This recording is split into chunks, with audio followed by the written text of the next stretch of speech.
Shri Venkateswara gold తాకట్టులో ఉన్న మీ బంగారాన్ని విడిపించి కొనబడును.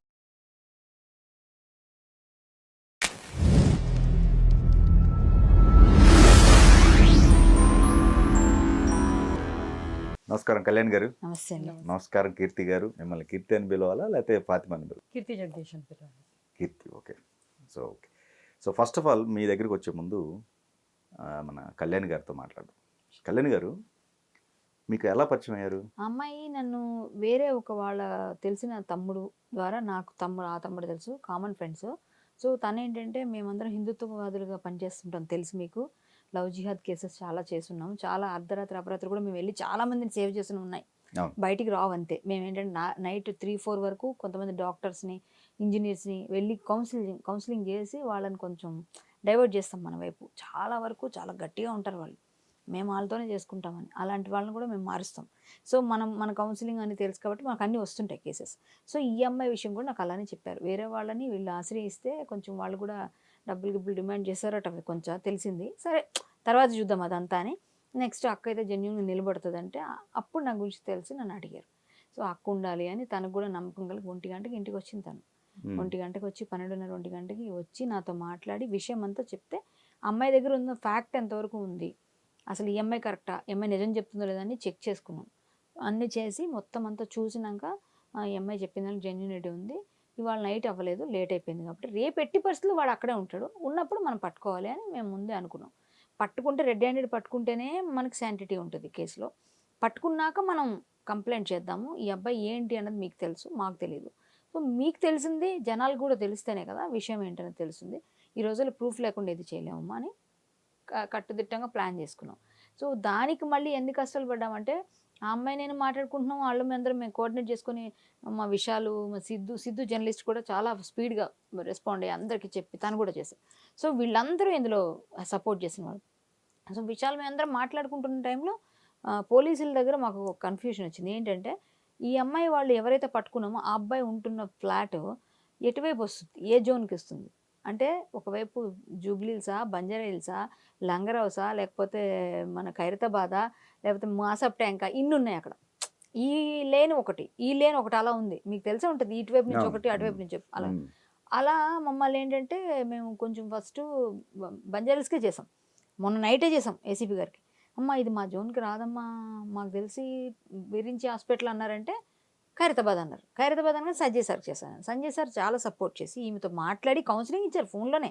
సంజయ్ ఏసీపీ గారు చాలా బాగా చేశారు, ఆయనకి ధన్యవాదాలు చెప్పాలి. సో ఈ అమ్మాయిని ఖచ్చితంగా మాట్లాడిన తర్వాత సరే అమ్మ మీరు వెళ్ళకండి, మీరు మళ్ళీ నన్నేమన్నారు, నువ్వు పబ్లిక్ ఫిగర్, నువ్వు వెళ్ళామనుకో పెద్ద గ్యాదరింగ్ వచ్చేస్తుంది, సో నువ్వు వెళ్ళకమ్మా అని చెప్పారు. సరే సార్ మీ మాట మీద నేను కార్లోనే ఉంటాను, ఆ అమ్మాయికి మీరు తీసుకొని వెళ్ళండి, నాకు కావాల్సింది సొల్యూషన్, నేను వెళ్ళి ఫైట్ చేసి నేను హల్చల్ చేయడం కాదు నాకు కావాల్సింది అని నేను చెప్పిన అమ్మాయి నువ్వు లేకుండా నేను వెళ్ళని పట్టుకుంది. అప్పుడు ఇంకా అమ్మాయి ఏడుపు చూసి సరే తీసుకెళ్ళమ్మా, నువ్వేమనుకోండి కామ్గుండు, నువ్వేం చేయకు అన్నారు నన్ను. సరే సార్ నేను ఏం చేయను అని చెప్పాను. ఈలోగా ఏంటంటే అది బంజారాహిల్స్ ఖైరతాబాద్ రాలేదు, వాళ్ళు తీసుకోలేదు రిటర్న్ కంప్లైంట్. అప్పుడు సంజయ్ సార్ ఏమన్నారంటే మన సిఏ గారిని కానిస్టేబుల్ని ఇచ్చి అక్కడ నిలబెట్టి వాళ్ళే నెంబర్లు ఇచ్చి, నేను ఆల్రెడీ ఏసీపీ వెంకటరెడ్డి గారు చేస్తే వాళ్ళు కాన్ఫరెన్స్లో ఉన్నారు, తీయలేదు, సిఐ రాఘవేంద్ర గారు తీయలేదు, ఎవరు తీయట్లేదు. 100కి డైల్ 2 times చేసి తర్వాత స్టేషన్ కాల్ చేసి అన్ని రకాలుగా చేసి ఇన్ఛార్జ్ ఎస్ఐకి చేసి అన్నీ చేస్తే అప్పటికీ రాలేదు. 100కి చేసిన తర్వాత వాళ్ళు వచ్చి పెట్రోలింగ్ వాళ్ళు వచ్చారు. సార్ ఇక్కడ లోపల ఇలా ఉన్నారు మన హస్బెండ్ అని ఆమె చెప్తే ఇమ్మీడియట్గా లోపలికి వెళ్తామంటే మీరు వెళ్ళకండి. ఇంతలోగా రాఘవేంద్ర గారు తీశారు, సిఏ గారు, మీరు వెళ్ళొద్దు, మీరు అక్కడ ఉండొద్దు, మీరు అందరూ దూరం వెళ్ళిపోండి. సరే మేము ఇంటికి వెళ్ళట్లేదు, మేము కింద ఉంటాం, మీరు వచ్చే వరకు వెయిట్ చేస్తాం, మీరు రండి అని మీరు వీడియోలో కూడా చూశారు. సో మేము వెయిట్ చేసాం. ఆయన వచ్చిన తర్వాత ఈ అమ్మాయిని లీగల్గా పట్టుకోవాలి వాళ్ళని, అంటే విత్ పోలీస్ ప్రొటెక్షన్తో. మేము వెళ్తే అది మళ్ళీ దాని ట్రెస్పాస్ అని అది లోన్ అనిపిస్తే మేము పక్కన ఉండిపోయాం. ఈ అమ్మాయిని పంపించి సార్తో లోపలికి నన్ను కూడా ఎలో చేయలేదు, ఎందుకంటే అక్కడ ఏమవుతుందో గొడవ. మనకి వీళ్ళంటే రిలేషన్ ఉంది, నేను ఒక సోషల్ యాక్టివిస్ట్, హిందూ యాక్టివిస్ట్. అయితే ఇంకా వెంటనే ఎందుకులేని నేను వెయిట్ చేశాను పోలీసులతో పాటు. సో వెళ్ళారు, మాట్లాడారు, మొత్తం అంతా జరిగింది. వచ్చిన తర్వాత మ్యాటర్ అంతా మీకు తెలుసు. ఆ తర్వాత మళ్ళీ ఒక డ్రామా. మేము ఇక్కడ మొత్తం మీడియాకి ఇచ్చింది మేము చెప్పేసాం మీడియాకి. ఎక్కడికి సార్ తీసుకెళ్తారు, లంగరౌస్కి వచ్చేయండి అని చెప్పారు. మేము బంజారాహిల్స్ వెళ్ళాం, మళ్ళీ డౌట్ వచ్చి ఇక్కడ తీసుకెళ్ళాము, ఇక్కడ లేరు. సో లంగ్రోస్ వెళ్ళాం. లంగ్రోస్ వెళ్ళిన తర్వాత అప్పటికి 12:30 1 గంట. సార్ ఇక్కడ ఎవరు రాలేదు, ఎవరు లేరు అంటున్నారు. అదేంటి సార్ మేము ఎక్కడ మా కళ్ళ ముందు ఇక్కడ రాలేదంటే ఓకే అందువే వస్తుండొచ్చు అన్నారు. అంటే నా డౌట్ ఏంటంటే కొన్ని ఇట్లాంటి సెన్సిటివ్ ఇష్యూస్ని ఇక్కడ పోలీస్ స్టేషన్ అని చెప్పి ఇంకో పోలీస్ స్టేషన్ పెడతారు, మీకు తెలుసు అది. అలా కూడా చేసి ఉంటారేమో అని మేము సస్పెక్ట్ చేసాం. వాళ్ళు కూడా అదే అన్నారు. సరే అనుకున్నాం, అంతవరకు ఉన్నాం. 2 అయింది 3 అయింది లేదు. సరే నేను అప్పుడు కంప్లైంట్ రాసివ్వండి లేకపోతే అవ్వదంటే కంప్లైంట్ రాసాం మేము. 3 అయిందమ్మా. 3 o'clock దాకా కంప్లైంట్ డ్రాఫ్ట్ చేసి ఇచ్చి కంప్లైంట్ ఎఫ్ఐఆర్ చేయండి అని ఇచ్చేసాము. 5 ఇన్ని పేజెస్ ఏమో 5 pages 6 pages వచ్చింది ఆ కంప్లైంట్ మొత్తం రాసి ఇచ్చిన తర్వాత 3:15కి వీళ్ళ ఇంటికి పిల్లల్ని తీసుకొద్దాం, అక్కడ సేఫ్ కాదు, తీసుకొని మా అమ్మాళ్ళ ఇంటికి వెళ్ళిపోతానని చెప్పింది తను. తీసుకోవడానికి పిల్లల్ని వెళ్తే వీడు దర్జాగా అక్కడ వాకింగ్ చేస్తున్నాడు ఆ ఏరియాలో వీళ్ళ ఇంటి దగ్గర. వాకింగ్ చేస్తుంటే అర్ధరాత్రి 3 గంటలకు వస్తారని వాడు ఎక్స్పెక్ట్ చేయలేదు మేము వస్తామని. ఆ ఎక్స్పెక్టేషన్కి అందకుండా మేము అక్కడికి వెళ్ళాం. ఆ టైంలో మాతో పాటు మేము అడిగాం ముందే ఎస్కార్ట్ ఒక వెహికల్ కావాలి, ఎందుకంటే ఇద్దరు మాకు పిల్లలు ఉన్నారు, మాకు సేఫ్టీ లేదు, మా అక్కడ వాళ్ళ ఇల్లు గొడవ అవ్వచ్చు ఇప్పుడు ఇదంతా అయింది కాబట్టి. సో వాళ్ళ తమ్ముళ్ళు అందరూ కొంచెం బలంగా ఉంటారు, నేను వెళ్ళను అని భయపడ్డది. సరే అని ఎస్కార్ట్ వెహికల్ని తీసుకెళ్ళాం. ఎస్కార్ట్ వెహికల్ గట్టిగా వస్తుంది, అది కూడా బయట తిరుగుతున్నాను అంటే వాగమ్మ నువ్వు కామ్గుండి అని చెప్పి మళ్ళీ తిప్పుకొని వెళ్ళి వాడిని ఆపి నేను అడిగా నీ పేరు ఇదే కదా అంటే అవును అన్న. ఈ ఫోటోలో నువ్వేనా అని చూపించా, అమ్మాయితో ఉన్న ఫోటో చూపించాను మళ్ళీ నేను. చూపిస్తే అవును ఎస్ అన్నాడు. మరి నువ్వు ఎలా వచ్చావు ఇక్కడికి, ఇందాక అక్కడ పట్టుకున్నది నిన్నే కదా మేము అన్న. ఎవరు పట్టుకున్నారు, ఎక్కడ పట్టుకున్నారు, నాకు ఎవరు కంప్లైంట్ ఇచ్చారు నా మీద అని అడుగుతున్నాడు తిరిగి రివర్స్లో. ఓ సరేలే అని చెప్పేసి ఇది వీడియోలు తీయించాము, అది కూడా ఉంది మా దగ్గర. సో తీయించి మొత్తం అంతా చేసి ఇది నువ్వు చాలా ఇది నిన్ను ఎవరు వదిలేస్తారు, మేము వాళ్ళని వదలం నిన్ను వదలం అని చెప్పేసి అంటే పోలీసులు అమ్మ ఇక్కడ వద్దు వీడియో కదా కన్ఫర్మ్ కదా అని ఎక్కిచ్చేసి లంగరోస్ పీస్ తీసుకొచ్చి అప్పుడు లోపల కూర్చోబెట్టారు కింద పోలీసులు కాపలా ఉండి.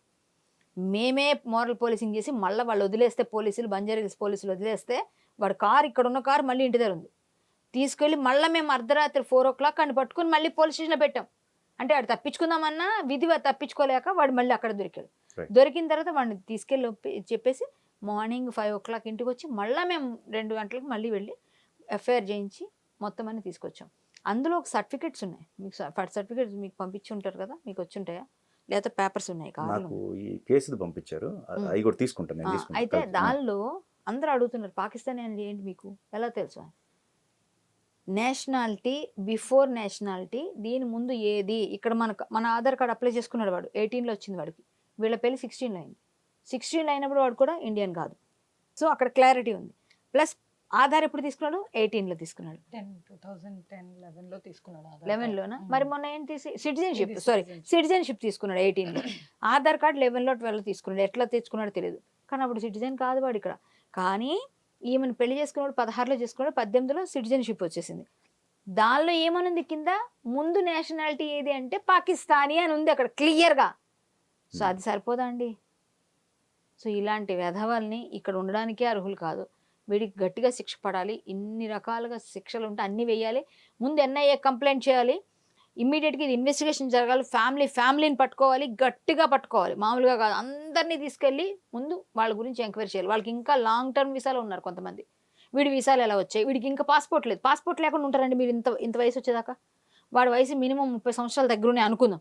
30 సంవత్సరాల దగ్గర ఉంటే మినిమం తక్కువ చెప్పిన 30 సంవత్సరాలు పాస్పోర్ట్ లేకుండా ఎవరైనా ఉంటారు ఇండియన్స్? ఏ పిల్లవాడికైనా, చిన్న పిల్లాడికి పాస్పోర్ట్ తీసుకుంటున్నారు కదా ఇండియాలో, సిటిజన్షిప్ కాదు అది ఒక ఐడెంటిటీ ప్రూఫ్ కదా. అలాంటి అంత లీగల్ ప్రూఫ్ని మీరు ఇంతవరకు తీసుకోకుండా ఎందుకున్నారు? సో ఇది కూడా పాయింటే కదా. ఎంతమంది ఉన్నారండి వీళ్ళు మొత్తం ఫ్యామిలీ మెంబర్స్? 5 members ఉన్నారు. 5 members అంటే వీళ్ళ మదరు 2 brothers, ఈ వీడు ఒక సిస్టర్, వీడికి 2 తమ్ముళ్ళు ఒక సిస్టర్, వీడు 4 పిల్లలండి. వాళ్ళ మదర్కి వీళ్ళు కాకుండా ఇంకో 2 ఉన్నారు, మళ్ళీ తర్వాత పుట్టారు ఆవిడ. అంటే వీడికి 17 సంవత్సరాలు అప్పుడు ఆవిడ మళ్ళీ ఇంకోళ్ళు పెళ్లి చేసుకుంది ఇండియాకి వచ్చి. సో ఆవిడకి మళ్ళీ ఇంకో 2 ఉన్నారు సపరేట్. అంటే 6 సిటిజన్షిప్ కోసం చేసుకున్నారు. సో వాళ్ళంతా ప్లాన్గానే ఉన్నారు. వాళ్ళు స్లీపర్ సెల్స్ కాదని ఏంటి నమ్మకం? ఎందుకు ఎన్ఐఏకి చేయకూడదు కంప్లైంట్? మన దేశ భద్రత మన బాధ్యత కాదా? మనం చేసుకోవాలి కదా. మన దేశ భద్రత గురించి ఆలోచించకుండా పోలీసు రాత్రి ఎలా వదిలేస్తారు వాళ్ళని? ఎలా వదిలేస్తారు? ఆ మాట చెప్పినందుకైనా కట్టుదిట్టంగా ఉంచాలి కదా, వేరే దగ్గర పంపించారు కదా, లేదా కన్సర్న్ పోలీస్ స్టేషన్కి అప్పచెప్పాలి కదా. మీరు వాడు అంత ఈజీగా ఎట్లా తిరుగుతున్నాడండి? ఆ టైంలో మేము వెళ్తామని ఎక్స్పెక్ట్ చేయలేదు. చేసుంటే వాడు ఉన్నాడు అక్కడ, పారిపోతాడు. ఎంత ఫైట్ చేసాము, తెల్లవారులు వెయిట్ చేసి ఆడి కోసం ఫైట్ చేసి పట్టుకున్నామండి. ఇలాంటి వ్యధవుల వల్లే కదా మనకి ఇలాంటి ఆడపిల్లలు ఇంత ఇబ్బంది పడుతుంది. ఈ అమ్మాయి ధన మన ప్రాణదానం అన్నీ పోయినాయి అమ్మాయి, అంతే కదా. ధనం పోయింది 20 లక్షలు, మానం పోయింది, ఇంకా ప్రాణహాని ఉంది, ఇంకా అందుకే బయటపడింది ఇంకా లాస్ట్. ఈ పిల్లతో పాటు ఈ పిల్ల కూతుర్ని కూడా బురకాయించాడు, మత మార్పిడి బలవంతంగా చేయించాడు. సో ఇదంతా ఏంటండి? ఇంత వరస్ట్ కండిషన్లో ఉన్నాం మనం.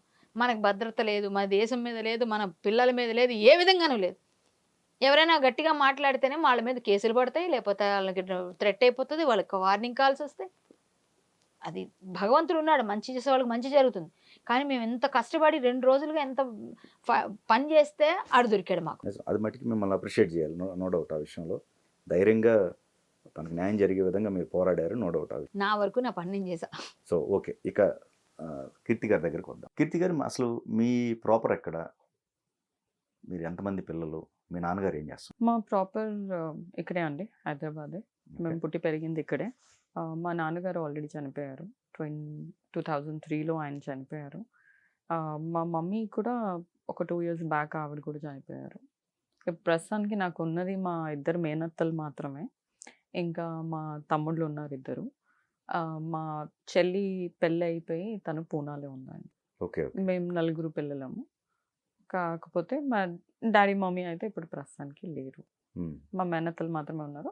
మా తమ్ముడు కూడా పెళ్ళి అయిపోయింది, మా చెల్లికి పెళ్ళి అయిపోయింది. ఇంకొకడు ఉన్నాడు, బట్ చిన్నోడు యూఎస్కి వెళ్తానని ట్రై చేస్తున్నాడు. ఓకే, అంటే మీ పెళ్లి చూశారు మీ పేరెంట్స్? అవునండి, ఓన్లీ మమ్మీ చూసారు, డాడీ అప్పటికి చనిపోయారు కాబట్టి. సో మీరు ప్రీవియస్ అంటే ఏం చేస్తూ ఉండేవాళ్ళు మీరు? నేను అంటే వర్క్ ఏం చేస్తూ ఉండేవాళ్ళు? నేను కస్టమర్ సపోర్ట్, టెక్ సపోర్ట్ అని ఇంటర్నేషనల్ ఎంఎన్సీస్లో పనిచేశానండి మోస్ట్లీ. సో ఇంతకు ముందు నేను 2010లో 24/7 అనే కంపెనీలో పనిచేశాను. అది ఒక third party customer service company అనమాట. 2010లో నేను జాయిన్ అయ్యాను. ఈ ఫహద్ అనే వ్యక్తి 2011లో అక్కడే జాయిన్ అయ్యాడు. అక్కడ తను జాయిన్ అయినప్పుడు ఇప్పుడు నార్మల్ ఎంప్లాయీ, ఇప్పుడు ఎంప్లాయ్మెంట్ వచ్చింది, ఒకళ్ళు జాబ్ చేస్తున్నారు అన్నప్పుడు మనకు సెకండ్ థాట్ ఎలా వస్తుందండి? అంటే వాళ్ళు పాకిస్తానియా, వాళ్ళు ఇండియన్సా, వాళ్ళు ఏ నేషనల్ మనకి ఏం తెలియదు కదా. ఎందుకంటే వాళ్ళు ఎలా అంటే వాళ్ళు ఏ నేషనల్ అనేది మనకు తెలీదు. ఎందుకంటే వాళ్ళు ఒక నార్మల్ ఎంప్లాయ్మెంట్లో ఉన్నారు, వాళ్ళ దగ్గర ఆధార్ ఉంది, పాన్ ఉంది, బ్యాంక్ అకౌంట్స్ ఉన్నాయి, అన్ని డాక్యుమెంట్స్ ఉన్నాయి. అలాంటప్పుడు మనకి ఎలా డౌట్ వస్తుంది? నీకు తెలీదా? ఎలా తెలియకుండా మోసపోయామంటే ఆబ్వియస్లీ తెలియదు. ఎందుకంటే నేను గెస్ వర్క్ కూడా చేయలేను. ఇప్పుడు మీరు చెప్తే కానీ మీ నేషనాలిటీ ఏంటి అనేది మీరు ప్రోయాక్టివ్గా చెప్తేనే కానీ నేను ఎందుకు వచ్చి అడుగుతాను, అదొకటి. ఇంకోటి ఏమైందంటే అప్పుడు 2016 ఫిబ్రవరిలో నా డివోర్స్ కూడా అయింది. ఇంతకుముందు నాకు పెళ్ళి అయింది ఒక హిందూ అబ్బాయితోనే, ఒక పాప కూడా ఉండింది. మా relationship not more than 2 years it was there. అయితే ఆ టైంలో అప్పటికప్పుడు డివోర్స్ అవ్వలేదు. ఆ డివోర్స్ అయ్యేంత వరకు 10 years అయిపోయిందండి. సో ఆ టైంలో ఏమైందంటే తిను ఆల్రెడీ ఆ కంపెనీలో పనిచేస్తూ నాతో ఫ్రెండ్లీగా ఉండి నేను ఇచ్చేస్తాను, అది చేస్తాను అని చెప్పేసి నాకు అన్ని మాయమాటలు చెప్పి నన్ను అలా పడేశాడు. ఇప్పుడు ఆ సిచ్యువేషన్, ఆ స్టేట్, ఒక డివోర్స్ స్టేట్ అనేది ఒక మనిషి మీకు వచ్చి ఆధారం ఇచ్చి ఒక షోల్డర్ ఇచ్చి the try and you fall for it and you become the pray. So అదే అయింది. దిస్ ఈస్ హౌ ఈ ట్రాప్డ్ మీ. ఎందుకంటే that was my vulnerable state. ఆ టైంలో ఆ సిచ్యువేషన్లో తను నన్ను వాడుకున్నాడు. అప్పుడు వాడేసుకొని అప్పటి నుంచి వాడి జాబ్ వెళ్ళిపోయింది అక్కడ. ఎందుకంటే అక్కడ కూడా ఇలాగే ఫ్రాడ్ పని చేశాడు. సేల్స్ అనేది ఇప్పుడు ఒక సేల్స్ స్టార్ట్ చేశారు. చేస్తే నువ్వు చేసిన సేలు వాడు తీసేయాలి, వాడు చేసిన సేలు నువ్వు తీసేయాలి, కస్టమర్కి అతికిచ్చేస్తారు. మళ్ళీ అదేదో బిల్లో జనరేట్ అవ్వాలని మళ్ళీ ఒక సర్టన్ డేట్ చూసి అది తీసేస్తారు. అలా వీళ్ళు ఫ్రెండ్స్తో అలా చేయడం స్టార్ట్ చేశారు. కంపెనీ వాళ్ళు పట్టుకున్నారు. వాడిని 24/7 నుంచి టర్మినేట్ కూడా చేసేసారు. ఆ టర్మినేషన్ తర్వాత వాడికి జాబ్ దొరకలేదు. ఆ మొత్తం 2 years వరకు నేనే వాడికి డబ్బులు ఇచ్చి అన్నీ ఇచ్చి వాడికి జాబ్ లేదు, అన్నీ లేదు అని చెప్పేసి మొత్తానికి నేను చూసుకున్నాను.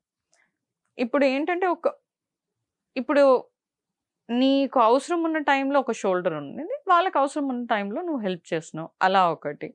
అండ్ దెన్ 2016లో డివోర్స్ అయిపోయిన తర్వాత పెళ్లి మాట అన్నీ వచ్చేసి పెళ్లి చేసుకుందాము అని అప్పుడు వచ్చినప్పుడు నువ్వు ముస్లింగానే మారాలి, నువ్వు ముస్లింగా మారకపోతే పెళ్ళి అవ్వదు, ముస్లింగా మారాలి, నువ్వే కాదు నీ కూతుర్ని కూడా మార్చాలి, అప్పుడే ఇది అవుతుంది.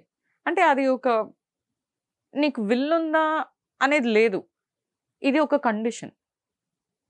You're force to do something to get what you been promised.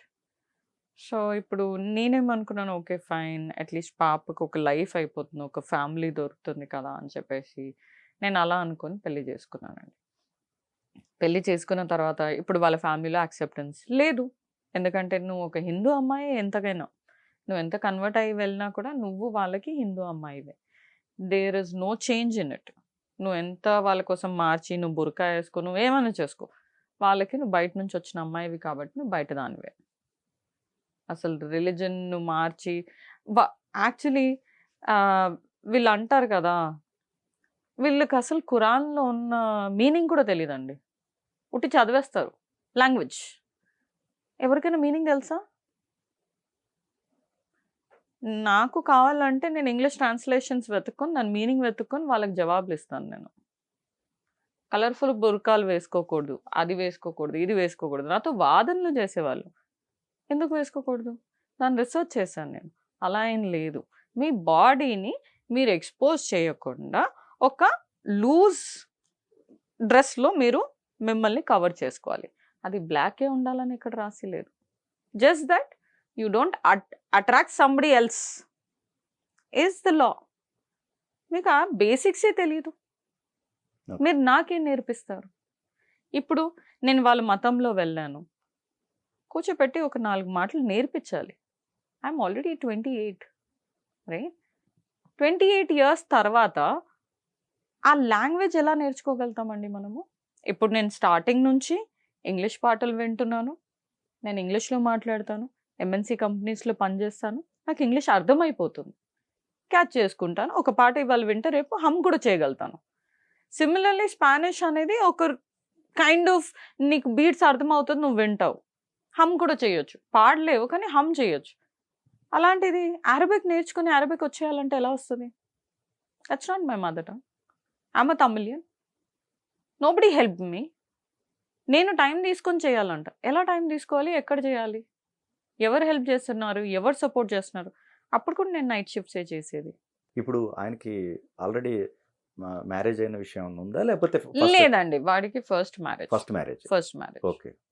వాడికి ఫస్ట్ మ్యారేజ్ 2016 ఆగస్ట్లో మాకు పెళ్ళయింది. ఆ 2016లో పెళ్ళైనప్పుడు దాని తర్వాత వాళ్ళ ఇంట్లో వాళ్ళు యాక్సెప్ట్ చేయకుండా నా మీద 1కి 2 చెప్తూ ఉండడం. నేను ఈ ఇంట్లో స్నీజ్ చేస్తే వాళ్ళు మొత్తం ఫ్యామిలీలో తెలిసిపోతుందండి. అంత ఫాస్ట్గా న్యూస్ స్ప్రెడ్ అవుద్ది. ఓ ఇవాళ ఈమె స్నీజ్ చేసింది అని అలా మాట్లాడుకుంటారు మన వెనకాల. So there is no acceptance. వాళ్ళ అమ్మ ముందు వాడు నన్ను కొట్టినా, తిట్టినా, బూతులు మాట్లాడినా వాళ్ళ అమ్మ వాడిని ఏం చెప్పదు, ఏం చేయదు. వాడికి ఇంకా సపోర్ట్. సరే ఇవన్నీ భరిస్తూ ఉన్నా నేను అన్నీ సరే పోనీ, life has to go on, fight back చేయకూడదు. ఇప్పుడు నేను ఏం ముఖంతో మళ్ళీ ఇంటికి వెళ్తాను అనే ఒక భయంతో కూడా నేను ఎప్పుడూ నా ఫ్యామిలీకి వెళ్ళి చెప్పలేదండి. ఎందుకంటే ఇప్పుడు నేనే ఫస్ట్ వద్దనుకున్నాను, వాడికి విడాకులు ఇచ్చుకున్నాను, వీడు కావాలని వీడితో పెళ్లి చేసుకున్నాను. ఇప్పుడు మళ్ళీ ఏ ముఖంతో నేను మళ్ళీ ఇంటికి వెళ్తాను? అది ఒక అడ్వాంటేజ్గా వాడేసుకొని వీడు ఏమంటాడు ఇప్పుడు నన్ను, ముందు కూడా నీకు డివోర్స్ అయింది, ఇప్పుడు కూడా నువ్వు అలాగే చేస్తున్నావు. దీంట్లో దేశం అంతా అంటే ఇప్పుడు బయట సొసైటీలో తెలిస్తే society is going to point out at you. నన్ను ఎవడేమంటాడు, తప్పు నీదే అంటాడు. ఎవరైనా వింటే తప్పు నీదే అంటారు అని ఆ మాటలు.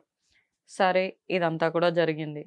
Abusing continued, getting beaten up continued. అదే కాకుండా సార్ ఇప్పుడు లంగరౌజ్ మీరు వచ్చారు కదా, లంగరౌజ్ ఐడియా ఉంది కదా, అక్కడ ఒక హనుమాన్ టెంపుల్ ఉంది రోడ్ మీద. అలాంటి టెంపుల్స్ ఏమైనా చూస్తే దానికి ఒక క్రిటిసిజం ఏమని, ఇది చూసావా ఈ దేడ్లు టెంపుల్స్ కాల్వాల మీద కట్టుకుంటారు, వాళ్ళకి గుడిలు కట్టడానికి కూడా ప్లేసులు లేవు. అదే మస్జిద్కి చూడు, ఏ మస్జిద్ అయినా ఎప్పుడైనా కాల్వ మీద కట్టింది చూసారా మీరు అని. అంటే నన్ను పొడవడం. ఇప్పుడు నువ్వు Okay. యాక్సెప్ట్ చేసినప్పుడు you accept, you forget my past and you go ahead. That is what Islam also teaches you. These fools don't even practice Islam properly. మీకు అలాంటిది. ఫస్ట్లో అతను ప్రపోజ్ చేసినప్పుడు కానీ ఏదైనా సరే వేరే అన్యమతస్తుడని అనిపించలేదా ఎక్కడ కూడా మీకు? అదే చెప్తున్నాను కదా. ఇప్పుడు ఎలా అయిపోయిందంటే, నేను ఒక హిందూ అమ్మాయిని, డివోర్సీ, ఒక పాప ఉంది. మన మతంలో ఎవరండి ఏ ఫ్యామిలీలో అలా జరగలేదు. And I don't even know A families do accept. వాళ్ళ కొడుకులు వెళ్ళి ఇలా ఒక అమ్మాయి, ఆ అమ్మాయికి లైఫ్ ఇవ్వచ్చు, చేసుకొనివ్వని వాళ్ళు యాక్సెప్ట్ చేస్తారో లేదో నేను ఎప్పుడు వినలేదు, మన ఫ్యామిలీస్లో నేను చూడలేదు. బట్ ద సేమ్ థింగ్ ఇక్కడ ఏమైంది అంటే, ఈ ముస్లిమ్స్లో this is kind of okay for them to accept. Okay. As per the religion it is good for them to do it. It's one of those good things that a Muslim does. వాళ్ళకి అది ఒక benefit లాంటిది. ఈ విషయం ఇంట్లో చెప్పినప్పుడు అంటే అప్పటికి నాన్నగారు చనిపోయారు అన్నారు. అవును, నాన్నగారు సార్ సో మదర్ యాక్సెప్ట్ చేశారా? యాక్సెప్ట్ చేశారు. ఎందుకంటే ఇప్పుడు నాకు ఒక లైఫ్ అయిపోతుంది కదా అని. ఇప్పుడు ఆల్రెడీ డివోర్స్ అవుతుంది అండ్ దెన్ ఒక లైఫ్ ఆమెకు దొరకపోతుంది అంటే దే యాక్సెప్టెడ్. జనరల్గా ఏ విషయంలో టార్చర్ పెట్టేవాళ్ళు అండి వాళ్ళు? అంటే వీడు ఒక నార్సిస్ట్ కైండ్ అండి. వాడు తప్పున్నా వాడు తప్పు యాక్సెప్ట్ చేసుకోడు, మీ మీదే తప్పు చెప్తాడు, మేమే తప్పు చెప్తాడు, మళ్ళీ మీ మీద ఎగురుతాడు, మిమ్మల్ని కొడతాడు. ఆడ తప్పుని ఆడ కంట్రోల్ చేసుకోవడానికి మిమ్మల్ని చెప్పి మిమ్మల్ని కొట్టి వాడు మిమ్మల్ని బ్లేమ్ చేస్తాడు. ఓకే. అది ప్రాపర్ నార్సిస్ట్ క్యాండిడేట్ అండి వాడు. సో కంప్లీట్ గా మేము హిందుత్వం వదులుకోమన్నారు. వదులుకోవాలి. మా అమ్మ చనిపోయినా నన్ను లాస్ట్ రైట్స్ చేయనివ్వలేదండి. ఓకే. నువ్వు ముస్లిం కదా, చేయొద్దు. ఓకే. ముస్లింగా వచ్చేసావు నువ్వు, ఇవన్నీ ఏం చేయొద్దు. పూజలకి వెళ్ళకూడదు. మా అమ్మకి 11th month చేసినప్పుడు నేను వెళ్ళకూడదు. మా అమ్మకి 1 year పూజ చేసినప్పుడు నేను వెళ్ళకూడదు. నేనేం చేయకూడదు. ఓకే. మా ఇంట్లో ఫంక్షన్స్ అయినా నేను ఏదో కప్పుకొని ఉండాలి. ఇప్పుడు బాబా అండి మీ? ఇప్పుడు మాకు పెళ్ళైన తర్వాత 2016లో పెళ్ళైంది. 2018 Januaryలో నాకు ఒక బాబు ఉన్నాడు. వాడు 7.5 years అండి ఇప్పుడు బాబు. సో ఓకే, మీరు సుమారుగా ఒక 10 సంవత్సరాల జర్నీ ఉంది కదా? అవునండి. 10 years ఆఫ్టర్ మ్యారేజ్. ఇప్పుడు ఈ August 19th it's going to be completing 10 years. 10 yearsకి ముందు ఒక 3 years పరిచయం ఉంది. సో ఆల్మోస్ట్ 13-14 years తెలుసు అనమాట. ఓకే. ఈ టైంలో కూడా ఎలా అంటే you will not know that person is a Pakistani అండి. అట్లా అన్లెస్ ఈ కాన్వర్జేషన్స్ ఎప్పుడైనా వీళ్ళ వచ్చి ఢిల్లీ వెళ్ళాలి, కమిషనర్ ఆఫీస్ విజిట్ చేయాలి, ఇలాంటి టాపిక్స్ జరుగుతాయి. అంటే అది కూడా ఎలా, అరే రేపు వెళ్ళాలి కమిషనర్ ఆఫీస్కి, ఎందుకు వెళ్తున్నారు వీళ్ళు, సరే మనకెందుకు అన్నట్టుగా. అంటే ఇప్పుడు నేను ఎప్పుడు అది పట్టించుకోలేదు. What is my scene, why somebody wants to go to commissioner office, నేనేం చేసుకుంటాను.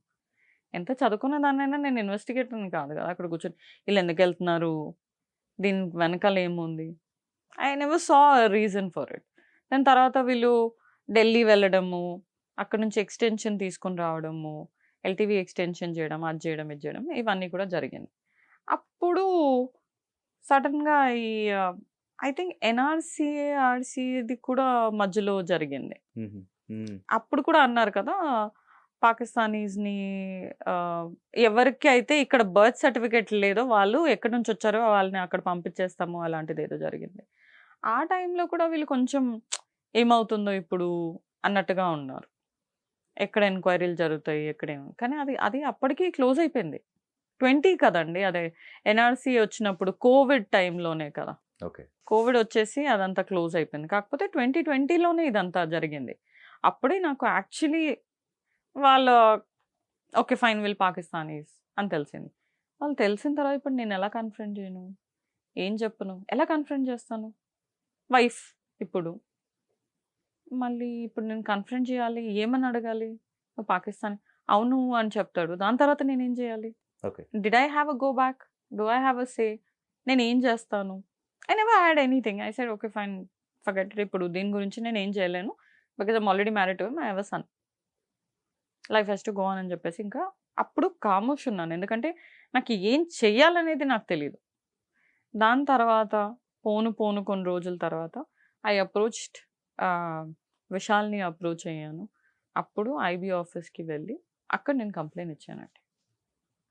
ఎందుకంటే this doesn't come in to normal police, అది ఇంటెలిజెంట్ బ్యూరోకే వెళ్ళాలి because this is more to do with your nation. So నేను అక్కడికి వెళ్ళి వీళ్ళ డీటెయిల్స్ అన్నీ ఇచ్చాను, వీళ్ళు ఇలా అని చెప్పేసి వాళ్ళ డీటెయిల్స్ అన్నీ అక్కడికి ఇచ్చేసి వచ్చానండి. వాళ్ళు ఎంక్వైరీ చేస్తా అన్నారు. తర్వాత నేను వచ్చేసాను. I didn't go back. దాని తర్వాత వీడు చీట్ చేయడం స్టార్ట్ చేశాడు. చీట్ చేయడం స్టార్ట్ చేయడమే కాకుండా అంతకుముందు ఏంటంటే అసలు వీకెండ్స్లో ఇంట్లో ఉండేవాడు కాదు. ఫ్రైడే ఆఫీస్కి వెళ్ళాడంటే సాటర్డే ఆఫ్టర్నూన్ ఇంటికి వచ్చేవాడు.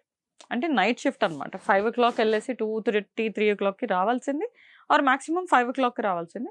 నెక్స్ట్ డే 12, 1 o'clock ఇంటికి వచ్చేయడం, 11 o'clockకి రావడం. ఈ టైంకి ఏంటి అంటే లేదు కొంచెం పని ఉంది అందుకే లేట్ అవుతుంది. సరే ఓకే అని లైట్ తీసుకున్నాను. మా పెళ్లి రోజు I asked him to stay back, బయటికి వెళ్దాం అది. అప్పుడు గొడవ చేసి నన్ను కొట్టేసి వాడు 4:30కి ఇంటి నుంచి బయటికి వెళ్ళాడు. మళ్ళీ ఇంటికి వాడు 11:30కి వచ్చాడండి. ఇంత టైం ఎందుకని, పని ఉండింది అన్నాడు. నాకెందుకో ఐ డోంట్ ఫీల్ గుడ్. ఆడు పడుకున్నాడు, ఆడు ఫోన్ చెక్ చేశాను. ఈ అమ్మాయి విషయాలన్నీ నాకు అప్పుడే తెలిసిపోయాయి. అమ్మాయికి ఫోన్ చేశాను, ఎందుకు పిలిచావే నా మొగుడిని అని. అంటే నీ మొగుడిని అడుగు, నన్ను ఎందుకు అడుగుతున్నావు, నాతో మాట్లాడాల్సిన అవసరం లేదు నీకు అని చెప్పింది అది. ఎవరు మాట్లాడతారండి అలా? సరే అని వీడిని లేపి అడిగాను ఏంటిది, కన్ఫరెంట్ చేశాను, రికన్సైల్ చేశాను. 2 weeks లీవ్ పెట్టాము, ఆఫీస్ ఇంట్లో ఉన్నాడు, కాముష్గా ఉన్నాడు. 3rd week ఆఫీస్కి వెళ్ళాడు, మళ్ళీ స్టార్ట్ చేసేసాడు. ఓకే. ఇప్పుడు ఇదే విషయం నేను వాళ్ళ ఫ్యామిలీకి చెప్తే వాళ్ళు ఎలాగో నమ్మరు. నేను ఎలాగైనా బయట దాన్నే కదా, వాళ్ళు ఎలా నమ్ముతారు? వాడిని మొత్తానికి ట్రాక్ చేశాను. వాడి ఫోన్ నుంచి చాట్స్, వీడియోస్, ఫొటోస్ అన్నీ వాడి ఫోన్ నుంచి నేనే అన్నీ తీసాను. తీసిన తర్వాత వాడిని ట్రాక్ చేశాను, ఎక్కడికి వెళ్తున్నాడు, ఏం చేస్తున్నాడు అన్నీ. ఈ పిల్ల జబీన్ ఫాతిమా అనేది, ఈ అమ్మాయి సీపాల్ అనే కంపెనీలోనే పనిచేస్తుంది. ఇప్పుడు అక్కడే పనిచేస్తుంది అమ్మాయి. ఎంప్లాయ్మెంట్ ఇంకా ఉందో పోయిందో నాకు తెలియదు. కాకపోతే ఆ అమ్మాయి సీపాల్లోనే పనిచేసింది, వీడు అక్కడే పనిచేశాడు, నేను అక్కడ పనిచేశాను. అమ్మాయికి అన్నీ తెలుసు, మాకు పెళ్ళయింది, మాకు 2 పిల్లలు ఉన్నారు, అన్నీ తెలుసు అమ్మాయికి. తెలిసినా కూడా తను I don't no 2 years ago అయితే బాయ్ బాయ్ అని పిలిచింది. అంటే ఈ ముస్లిమ్స్ ఇంతేనా అండి? పొద్దున బాయ్, రాత్ మే సాయి అని ఇంతేనా? బాయ్ బాయ్ అనేసి ఇప్పుడు పడుకుంటుందండి బాయ్తోనే. అలా ఎలా చేస్తారు వీళ్ళు? మనం ఒకసారి ఎవరినైనా అన్న తమ్ముళ్ళు అనుకుంటే అన్న తమ్ముళ్ళే అయిపోతారు, వాళ్ళతో రిలేషన్షిప్లో పెట్టుకుంటారా? Surprising it was. Because you're a Muslim. I don't know if that is how it is. I'm glad నేను దాని నుంచి బయటకు వచ్చేసాను. ఇప్పుడు కేవలం అంటే మీరు అతను అంత టార్చర్ పెడుతున్నా కానీ పిల్లల కోసం మళ్ళీ అవునండి. నేను పుట్టింటికి వెళ్ళకూడదని అవునండి, అనుకున్నారు. అవునండి. కేవలం ఈ అమ్మాయి ఈ రావటం వల్లే మీరు బయటకు రావాల్సి వచ్చిందా? ఇంకా లేదండి. కష్టం అని చెప్పేసి? లేదండి, ఆ. నన్ను హరాస్ చేశాడు మళ్ళీ. ఓకే. డివోర్స్ ఇవ్వాలి, నేను ఇవ్వను అని చెప్పాను. ఎందుకు ఇవ్వాలి అంటే, లేదు నువ్వు నాకు డివోర్స్ ఇవ్వాలి, నువ్వు ఇవ్వకపోయినా నేను కొట్టైనా నేను చంపాను నేను తీసుకుంటాను, నేను నీతో ఉండను అని ఇలా థ్రెట్లు నాకు. అప్పుడు నాకు భయం వేసింది, వీడు నిజంగా చేసినా చేస్తాడేమో, వీడు ముందే పాకిస్తానీ, వీడు ఒక ముస్లిం. ఎంత చూడలేదండి ముస్లిమ్స్ జనాల్ని కోసేసి కట్ చేసి పెట్టేయడం చేయడం, అది భయం వేసింది నాకు. ఆ భయంతోనే మళ్ళీ నేను విశాల్ని కాంటాక్ట్ అయ్యి, అలా నేను కళ్యాణ్ అక్కతో కాంటాక్ట్ చేసి ఆవిడ దగ్గర వచ్చేసి మా తమ్ముడిని తీసుకొని వాళ్ళ ఇంటికి వచ్చి నైట్ అంతా కూర్చొని ఆవిడకి ఏంటి ఇష్యూ, డాక్యుమెంట్స్ అన్ని ఫొటోస్, చాట్స్ అన్నీ చూపించాను ఆవిడకి. ఆవిడకి ఒక జెన్యూనిటీ కనిపించింది. అదే సేమ్ థింగ్ అక్కడ ప్రూవ్ కూడా అయింది. వాడు ఒక పాకిస్తానీ అని, వాడు ప్రీవియస్ నేషనాలిటీ ఏంటి అనేది డాక్యుమెంట్ వాడు ఇచ్చినప్పుడు it is clearly saying previous nationality is Pakistani అని. అంత క్లియర్గా ఇప్పుడు ఉంది. వాళ్ళ అమ్మకి వాళ్ళ తమ్ముడికి అయితే అసలు పాకిస్తానీ సిటిజన్షిప్, ఇంకా వాళ్ళు పాకిస్తానీసే అండి, మన దగ్గర లాంగ్ టర్మ్ వీసాలో ఉన్నారు. వీళ్ళందరికీ ఇప్పుడు ఆ డాక్యుమెంట్ ప్రకారం ఫహాద్ అఖిల్కి 2018లో వాడికి సిటిజన్షిప్ వచ్చింది.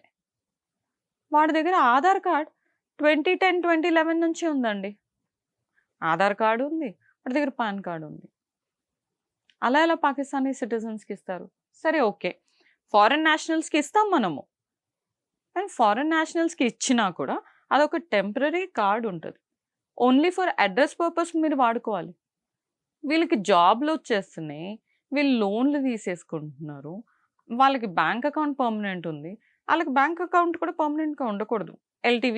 ఎల్టీవీ డాక్యుమెంటే మనకి ఆన్లైన్ కనిపిస్తుందండి, ఎవ్రీథింగ్ ఈజ్ అవైలబుల్ ఆన్లైన్.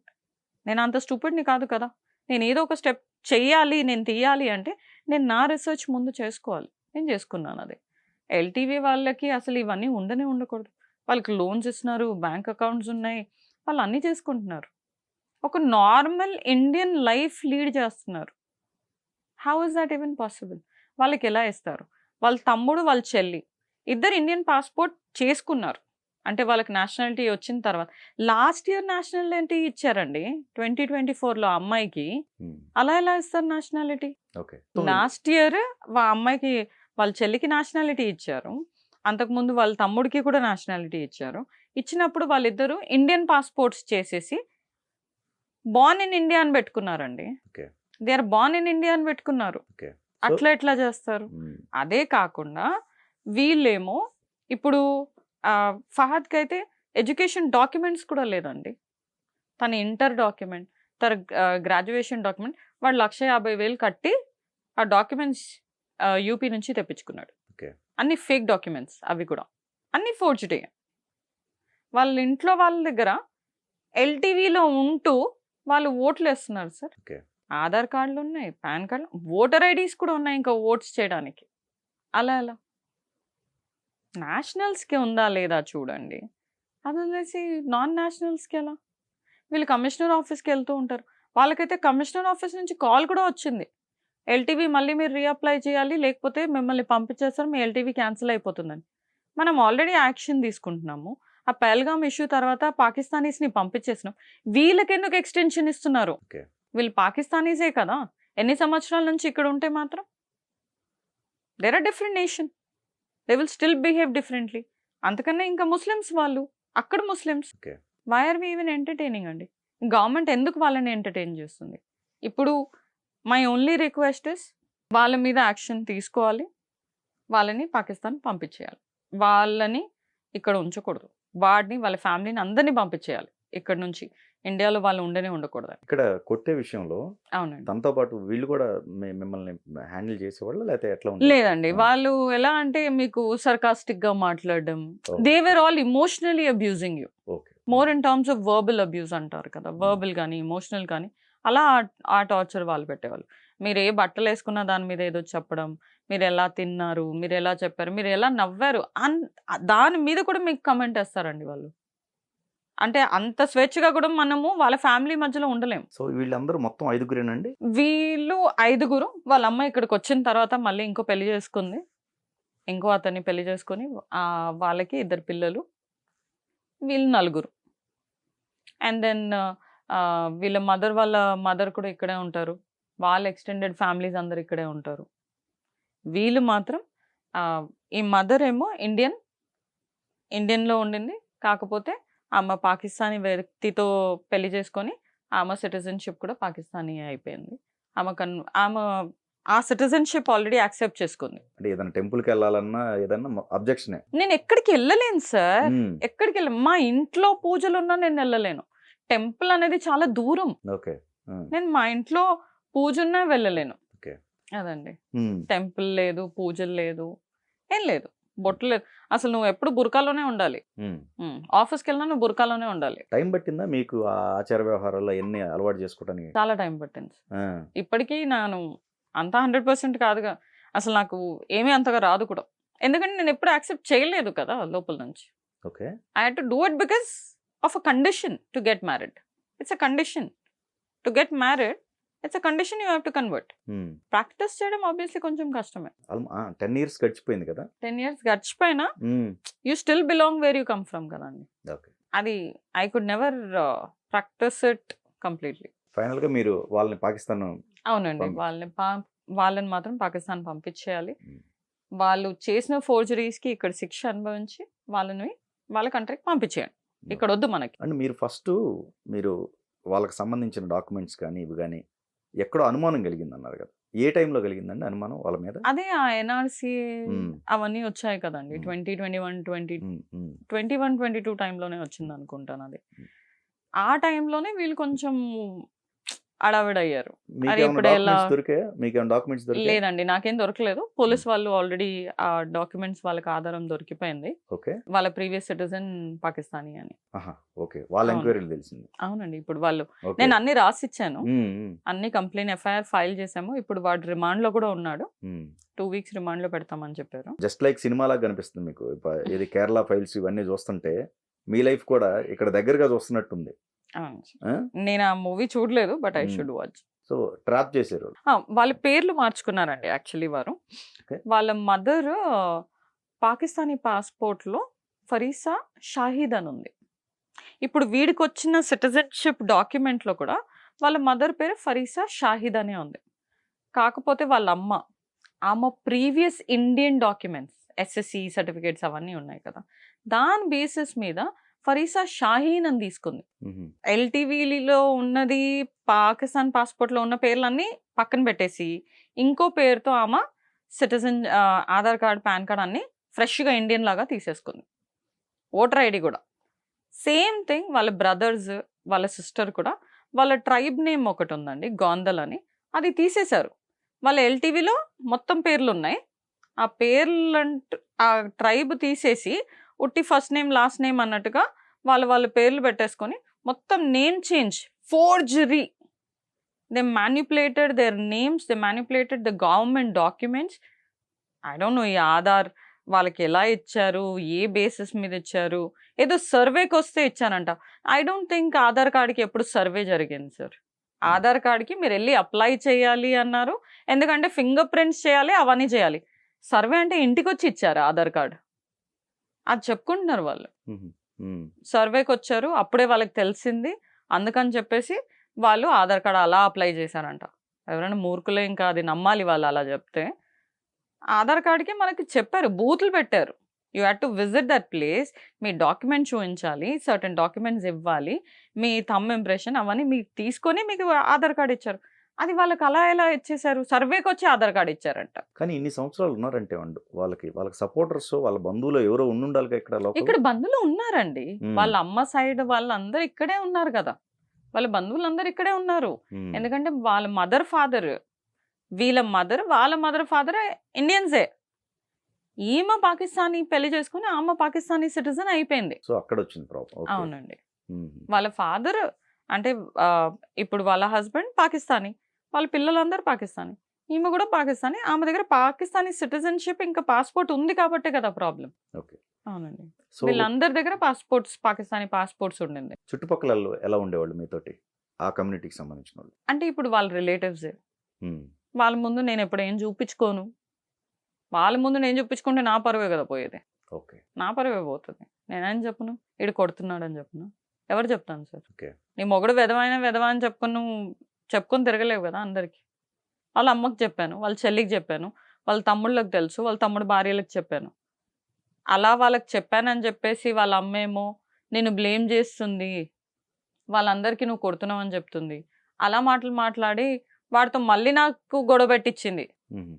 అలా వాళ్ళ ఫ్యామిలీలో ఉన్న వాళ్ళు బాగానే మాట్లాడతారు, హాయ్ హలో అంతా బాగానే ఉంటుంది, కలుస్తారు, తింటారు, వెళ్తారు. ఇప్పుడు పిల్లలు మీ దగ్గర ఉన్నారా? పిల్లలు నా దగ్గరే. వాడు అసలు ఏం చెయ్యడండి పిల్లలకి. పిల్లల్ని చూసుకోరు, చెయ్యడు. అసలు స్కూల్ ఫీజులు లేదు, ఏం లేదు. ఇన్ని సంవత్సరాల నుంచి నేనే చేస్తున్నాను అన్ని.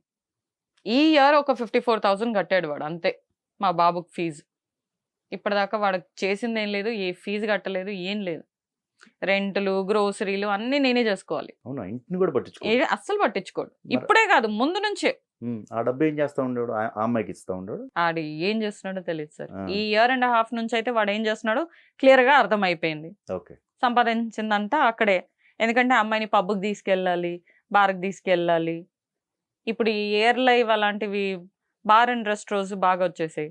అక్కడికి వెళ్ళి కూర్చోవడం, ఆ అమ్మాయి తాగుతుంది, వీడి తింటాడు, ఏం చేస్తాడో అది వాళ్ళకి తెలియాలి.